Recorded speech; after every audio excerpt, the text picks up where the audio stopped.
Welcome to my channel. Be Alcantara.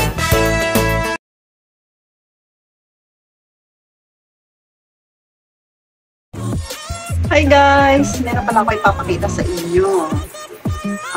Binili ko sa lapit lang na store dito sa amin. Department store. Maliit na department store. Bali, bumili ako ng body wash at saka lotion guys. Alam mo na, tulad kong si KD, yung skin namin nadadry. Kaya naghahanap ako guys ng yung makakapag-moist na makakatulong makapag-moisturizer ng skin. Kasi nga syempre nagda-dialysis ako. Nagda-dry na totally yung skin.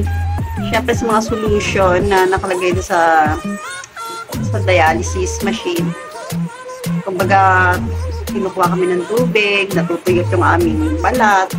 Kaya meron akong nabili guys na nakita ko. Sana nakatulong ko.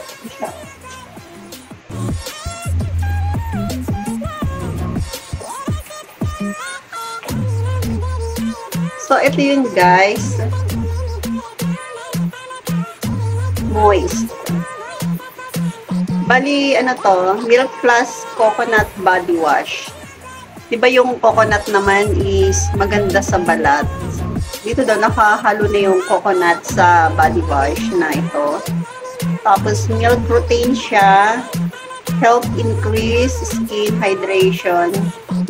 Gentle and can be used of delicate skin. Coconut oil to moisture skin as it cleanses gently. So yun guys, dahil syempre, diba, kumbaga yung protein sa katawan namin mga nagdadialysis ay hindi dapat mga high.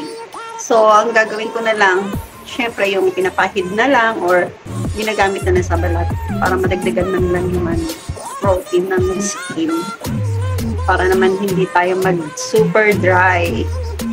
Tsaka ito guys ay moist din. Pero ang kulay dito guys is may pagka peach. Pink na parang peach girl. Pink. Ito naman may pagka orange na light lang. Ayan siya. Bali, moist din. Milk Plus coconut lotion naman siya. Ito yung lotion. Ganun din yung ingredients niya guys. Coconut oil, moisture, dry skin, and help fix uneven skin tone. Kumbaga, ito, hinahanap ko yung makapagbigay man lang ng pang moisturizer sa skin. Dahil dry skin na nga ako. So, ito is coconut. Binili ko siya guys, 92, 25 ang isa. Parehas sila. Bali, may shampoo to, conditioner. Hindi ko pa nabibili. Ito lang naman itatry ko. So, kasi sa balat. Tapos yun, ine-next ko na lang siguro yung sa buhok. Baka makatulong kasi nga naglalagas ako. Siyempre, kulang na tayo sa nutrients dahil hindi naman yung mga kinakain namin ay hindi ganun ka-healthy kasi bawal lang high protein, high phosphorus, diba? Kumbaga lahat bawal ang high na mga mabitamin. Tingnan natin tong body wash. Bali sarado pa siya guys, kaya bubuksan ito. Sealed siya guys, ayan. Kaya hindi siya maamoy. Amoy ako ng amoy dun sa mall. Hindi ko siya maamoy. Sabi ko, ano yung amoy nito? Yung pala, nakasarado pala siya. Bukas ako nabukas. Sabi ko, ano ba yan? So, yun. Kailangan natin siyang butasan. Tigas. Sa tigas ng niya. Uy, ang bango niya. Yun, nabutas ko lang siya ng konti, guys. Kasi sobrang sealed talaga yan. Tigas ng bango niya. Amoy milk. Amoy milk siya, guys, na amoy coconut oil na. Yung gata, hindi naman yung langis na. Yung parang, yung gata lang. So, yun, ang bango niya, guys. Kaya, itatry natin ito. Kasi, sobrang dry na yung skin ko. Sobrang dry. Tapos ito, tingnan natin yung amoy din. Siguro pareho lang, no? Pero malalaman natin yan, guys, kapag bukas na natin.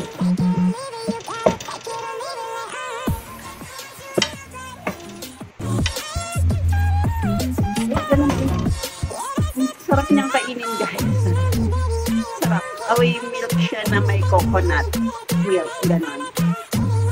Niya sa ilong. So, yan, lotion siya, guys. And, mamaya itatry ko to kasi maliligo ako. And, yun, itatry ko siya. Bango niya. Siguro mas ganito rin yung amoy ng shampoo, no? Sayang, sana bumili rin ako. Pero next time na lang, pag napunta kami doon. Yun, naghahanap ako talaga. And, napakaganda ng ano niya, guys, oh, ng lagayan niya. Ganda. Yan yung skin ko. Kung makikita nyo lang sa personal, guys, hindi naman ako umitim na katulad ng ibang skin. Hindi naman ako ganun katagal pa na dialysis. Yun. Tapos, medyo dry lang siya. Medyo dry. Nakikita nyo yung pagka-ganon ko. Ayan. Sobrang dry niya. Kaya, kailangan ko to, guys. Talagang pinursige itong makahanap ng ganito na may coconut milk na halo. Coconut oil. To moisturize my skin. And, so yun, guys.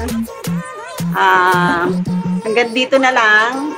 Bali, salamat sa pagsusubaybay ng mga haul and review ko.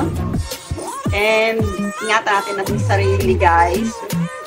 Bali, wag nating pabayaan natin katawan, katulad ng pagpapabaya ko dati. Syempre, hindi ako hilig sa gulay dati.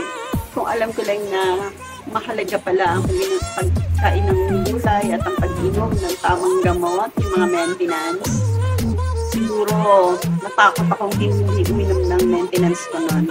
Akala ko okay lang yun eh. Kaya, kung kayo may maintenance, guys, at inano sa inyo ng inyong doktor, inumin nyo ng tama at yun, sundin ng doktor at lagi magpapacheck up, guys. Yun ang pagkakamali ni Ate G kasi hindi ako laging nagpapacheck up. Ang alam ko lang, pag may sa mga pakiramdam ko, iinom lang ako ng maintenance ko, yung palabawan. So yun, guys, hanggang dito na lang at sana nabigyan ko kayo ng konting update dito sa aking vlog. And salamat sa pagsubaybay. Shout out sa inyo. Shout out sa mga katulad kong nangangarap maging YouTubers. Shout out sa mga napapadaan sa aking channel. Bali, konti pa lang ang nakasubscribe na nanonood, pero mas marami ang hindi nakasubscribe. Sana naman mag-subscribe na kayo, guys. Libre lang yan, walang bayad. So, yun, dito na lang. Love you.